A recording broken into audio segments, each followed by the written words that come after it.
The Chronicle, once a beacon shining light of Northeast news, now utter bollocks.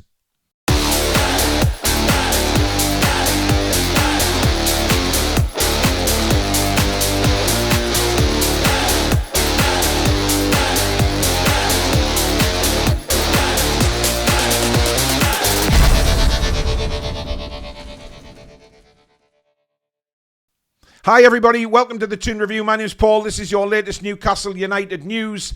And we will start off with the story this morning from the Chronicle. The João Pedro does not have any interest in living in Newcastle. He wants to live in the Big Smoke down in London and play for one of the teams around that area. Now, this is despite João Pedro only a few days ago explaining in an interview that he was devastated that the move to Newcastle United didn't originally happen. Of course, if you remember, Fabrizio Romano did a here we go. It was all supposed to have been done. But then something happened and he went to Brighton. Now Newcastle United back in for the player. The player has already expressed an interest, if you believe the media reports from down there. But the Chronicle have decided, no, we'll put a cog in that wheel and come out with he doesn't want to live in Newcastle. It wasn't even him that made the quotes. It was a teammate. So this is not directly from João Pedro himself. This is from one of his teammates who claim that he wants to play and live in London.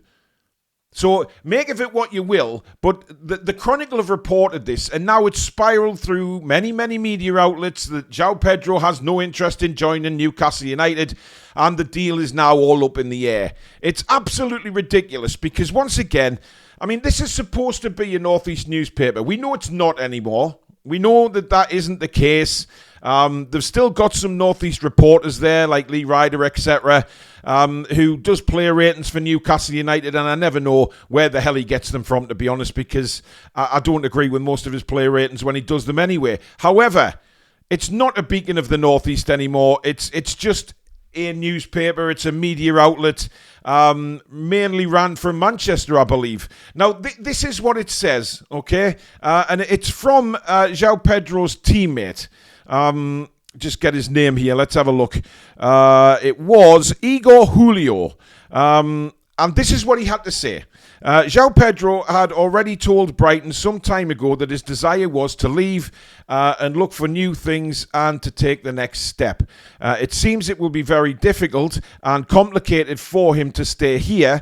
We have to be honest. The club already knows that. He said in contact with them via a video call. I'm very happy for him. He deserved it. He's been here in England for 5 years and he hasn't played for a big team yet. It's his moment, his time, so he can make the best decision and be happy wherever he goes. I told him that he has to think about what he wants from his career. In my opinion, if I were going to a Big Six team, I would go to a team that competes in the Premier League, plays in the Champions League, and is always in a position to win. I would go to a Liverpool team and I would think I would fit in perfectly at Liverpool. It's because I've always dreamed of playing for Liverpool and I would go there. This is, of course, his teammate. He always told me that he really wants to live in London, so I think he will prioritise what comes from there first. Yet the headline is João Pedro does not want to move to Newcastle, he wants to live in London. So there you go. Make of that what you will, folks, but that is utter trash. That is not João Pedro saying that he wants to live in London. That is not João Pedro saying he wants to not play in Newcastle. That is his teammate, Igor Julio, who has said something to a reporter and they've ran with it. It's absolutely bollocks. And this is the kind of gutter press that we get now. And it's turning a real positivity into a negativity. And because Newcastle United fans were really pretty much excited about João Pedro coming because we know it gives us different options. Maybe Eddie Howe can change the formation, etc. Pedro himself said in an interview that he would play on the right-hand side. So was that a little hint to Newcastle United as a come and get me? I don't know that for certain. Nobody does. But what I do know is these quotes are not from the mouth of João Pedro. And other media outlets this morning have picked it up and they've rolled with the same thing that the Chronicle have, which is ridiculous. It just truly is. And it's all this thing about, let's live in London. Why? London is a shithole. It is an absolute dump. Yes, there's some very nice places, don't get me wrong, but the majority of London is a dump. And this fallacy about living in the capital city, London is this be-all and end-all for footballers. It's not. There's some wonderful places, not just in the northeast, but in the UK in general, to live your life or live there for a couple of years and have a fantastic lifestyle. It's not all about London. Honestly, it gets pathetic.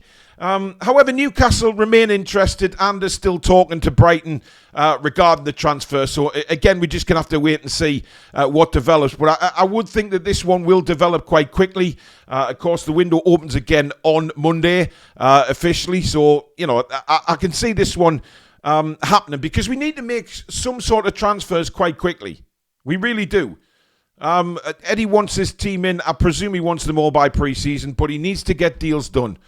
So keep an eye on João Pedro because I think it will eventually happen, despite what the Chronicle try and say. Now, Eddie Howe has told PIF that he wants to sell 5 players.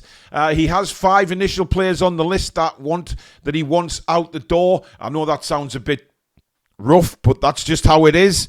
Those 5 players are Sean Longstaff, Martin Dubravka, Vlachodimos, Isaac Hayden and Matt Targett. So there is no Joe Willock included in that. However, I'm still believing that as a Newcastle United fan, if somebody makes a bid for Joe Willock of a reasonable amount, I do think Newcastle will look at it. But he's not directly being pushed out the door by Newcastle United. The 5 I've just mentioned there, obviously, you could see that happening if James Trafford comes in or another goalkeeper. Then 2 out the door would make more sense for me. And of course, Dubravka and Vlachodimos are the 2. Martin Dubravka, if we sign another goalkeeper, will undoubtedly be down to number 3. I think at his stage in his career, despite the fact he signed a new contract.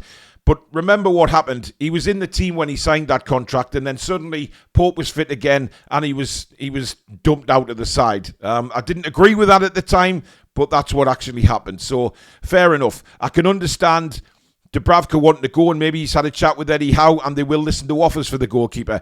Isaac Hayden, without a shadow of a doubt, not included in the squad at all for several seasons now.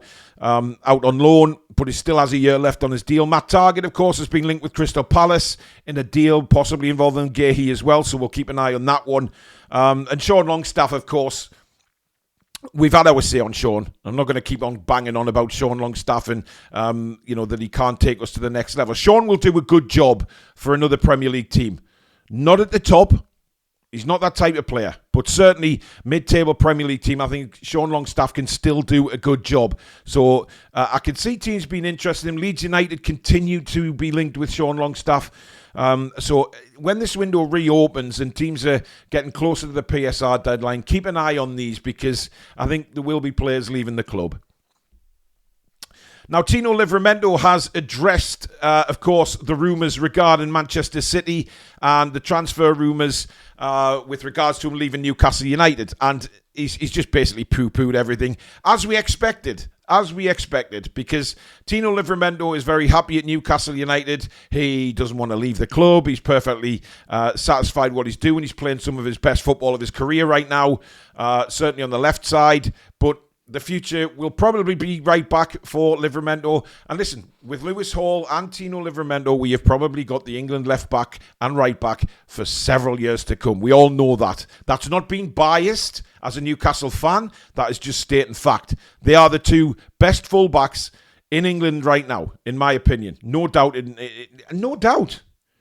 Now, Livramento has said, he says, I knew that Newcastle were a big, big club when I joined. They were already in the Champions League this summer when I arrived. So even that was a massive thing for me. To win anything for this club has been a massive achievement, and long may it continue.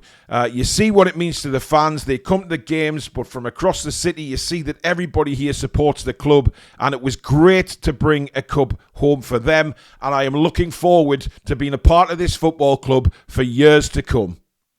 absolutely incredible quote from Tino, which puts to bed all the garbage for me about him going to Manchester City. I don't care what offer Manchester City put in. We cannot lose Tino Livramento. He is going to be a big part of this football club, like he says, hopefully for years to come. And with Lewis Hall on the other side, we have a lot to be excited about as Newcastle fans with those two fullbacks. Now, if João Pedro goes to pieces and the deal doesn't happen and somehow he goes to another club, obviously there is other clubs interested in him. There will be. That's just fact. He's a very good footballer. There will be other teams. However, Newcastle United may turn their attention, according to The Athletic, to Justin Clive. Now, look, Justin Clive's been mentioned on a few occasions with Newcastle United, and of course the links with his dad Patrick. Patrick was one of my favourite ever players growing up. I used to love Clive, and I was really buzzing when he signed for Newcastle United. However, it didn't really take off for him at the club. But Justin Clive, of course, he bagged a hat-trick last season at St James's Park. He got 2 hat-tricks last season, 12 goals in total. Would he be a good replacement for João Pedro? If we can't get João Pedro, can we go for him? Apparently born with volume in around the £47 million mark. And I can understand that in a way because Justin Clive is still very young. I think he's only 24. He's got a lot to offer. A lot to offer. And this is a signing that I could see happening if the João Pedro one didn't happen. Yes, João Pedro is really the main choice and will always be the main choice moving forward. I think we'll see Newcastle probably go quite aggressively for him. But it's interesting that Clive gets a mention. There is some Bournemouth players very much worth a mention because there's Semenyo, there's Clive, there's Tavernier. They've got some real good players there. And that's why they did so well in the Premier League last season. And I think, Justin Clive is a player that really could give Eddie Howe a lot of options as well as João Pedro could. He can play in various positions. He can score goals. Just the type of player that Eddie Howe likes. So don't write that one off, guys, because if the João Pedro thing doesn't happen for whatever reason, they don't agree evaluation or something like that, then we may turn to somebody like Clive. What do you reckon? Would you be happy with Clive? Anyway, finally, the Jacob Ramsey situation at Aston Villa seems to still be spiralling. He is one of the players who is apparently being reported as the guy that Villa need to sell and the guy that is on Villa's list to sell for PSR reasons. Now, Newcastle United could actually go in and get him for around about 30 million quid, which I think is an absolute steal for Jacob Ramsey. Excellent player, gives us options as well, and I would expect Newcastle United, as I say, when this PSR deadline approaches, that's when teams start to panic. It happened to us last season. We know what the panic is like. We know that teams just have to swallow the pride and eventually sell these star players to get the books right. It has to be done, and it looks like Villa are in that situation because of obviously missing out on the Champions League as well at the end of the season. So Joe Willock has been mentioned as a player to leave. And again, I'll reiterate, I said this before about Joe Willock. I don't think Newcastle United are actively selling him. But if we get the right offer, he could go. And Jacob Ramsey, for me, is a perfect replacement for Joe Willock. And I think Jacob Ramsey is a better player than Joe Willock. That may sound very harsh to some people, but I genuinely believe that Jacob Ramsey is a better player than Joe Willock and will give us a lot more than what Willock has. Willock, he's done okay, but the last couple of seasons he's gone to pot. He hasn't offered anything, and I think it would be in Newcastle's best interest to probably move him on. And Joe's as well. If the likes of Fulham and Palace are interested in Joe Willock, then go and get the deal done. He can go back to London, where, of course, he's from, and we get somebody like Jacob Ramsey for a real cut price deal because of PSR. I can really live with that. But let me know what you think. That's it, guys. If you have enjoyed the video, as usual, give it a thumbs up. And, of course, if you're new, we are on the way to 40k, guys, but we really need your help to get there. So if you're not already done so and you like what you see, please subscribe. It is completely free, but make sure you do hit the notification bell so you never miss an upload or one of our live shows. And, of course, check the website out, thetoonreview.com, for all your TTR merchandise, whether it be mugs, hoodies, shirts. We do all sorts on there, guys. So have a look at that, thetoonreview.com. Get yourself something nice, a friend or family member, and it does support the channel as well. But that's it for now. Enjoy the weekend, folks, and we'll see you very soon. Take care.